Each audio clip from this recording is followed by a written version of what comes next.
Yeah, good afternoon. If you allow me to say Yeah, I am Benji Jesus Dael, the current, what we call my position in the Diocesan Museum. I am the clerk of the museum here in the Diocese of Dipolog.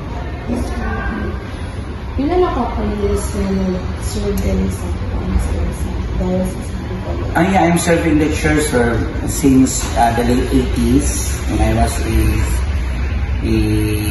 younger then. I was a convent boy before. So, ilan nakapag-years ka na po Yeah. The church was a chapel in 1834. But then, it is under the parish of Lubungan, which is now Katipunan. Yeah.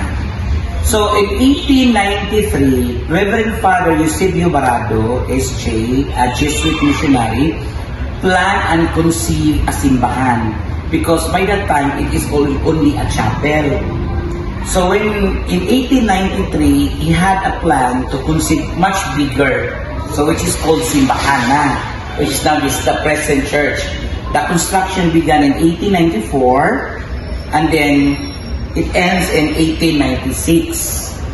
So the promulgation from the royal decree from the Governor General of Spain ordered in 1896 that the church will be into a parish.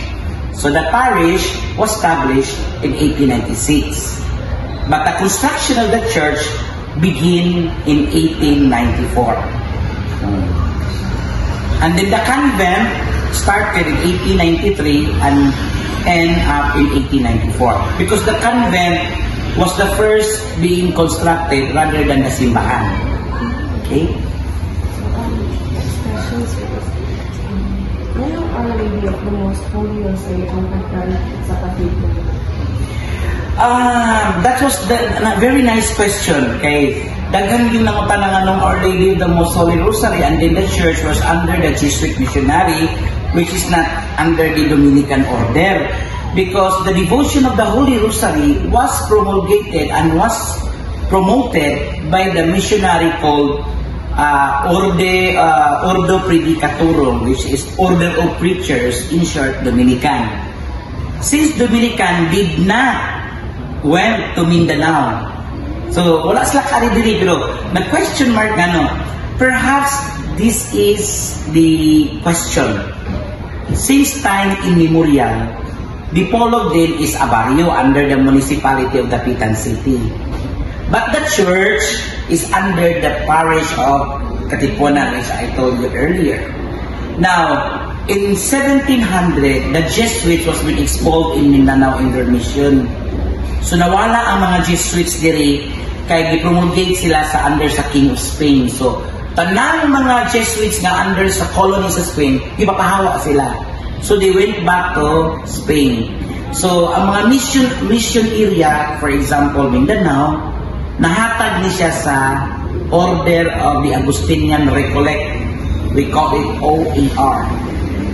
Augustinian Recollects. In short, Recolletos. Sa ilan ng panahon, natukod ang chapel sa Dipolog. 1834. That was the recorded record, no? Per record, 1834. Nga naana ang chapel sa Dipolog, and then the patron saint was the Our Lady of the Most Holy Rosary. So sila ang nagdala sa Birhen sa Santissimo Rosario. Asa kaya ang mga pinaka-memorable na so many things. But there are what memorable things do you want? There are joyful, there are sorrowful things. Joyful, so the biggest one is that the church was being declared as a cathedral in 1967. It's a great also Dipolog because Dipolog then was raised to the status into a cathedral, which is the set of the diocese of the whole province of the whole ecclesiastical province of Zamboanga del Norte. So you may ask, Why is it that Dipolog became the center of the Catholicism in Zamboanga del Norte? Why is not Dapitan ang Katipunan, which is older than Dipolog? It is because Dipolog is the center of trade and commerce. So long before the Spaniards, the missionaries, when they go to Lubungan, which is the Katipunan, they would stay here in Dipolog before they would go back to Katipunan, because it's a long travel, unlike now.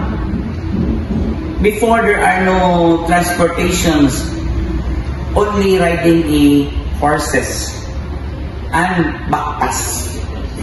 Maglakaw, hiking. So it's not easy. You will pass by into mangrove, into mga ilana sa unang panahon.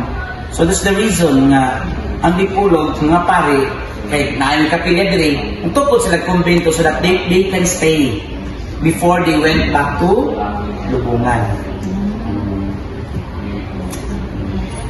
Last question. Yeah. Kung sa kayang kabaguhan sa Katipunan? There are many kabaguhan. What particularly? In structural or community related or what? Yung community. In community related. So there are so many things new for, especially when now we are in the synodal church. The approach of evangelization is through. You would go out, you would approach the people to serve the church, to go back to the church, to be in one in the community. We call it basic ecclesial community. And what that is number one. So, if you will see kabaguhan also in liturgical norms, there are also, because before the priest would say the mass, nagtalikod siya sa mga tao. So now, in the Vatican II, we are now in the Vatican II, atubang nata. Na o kabaguhan po structural sa church, daghan po.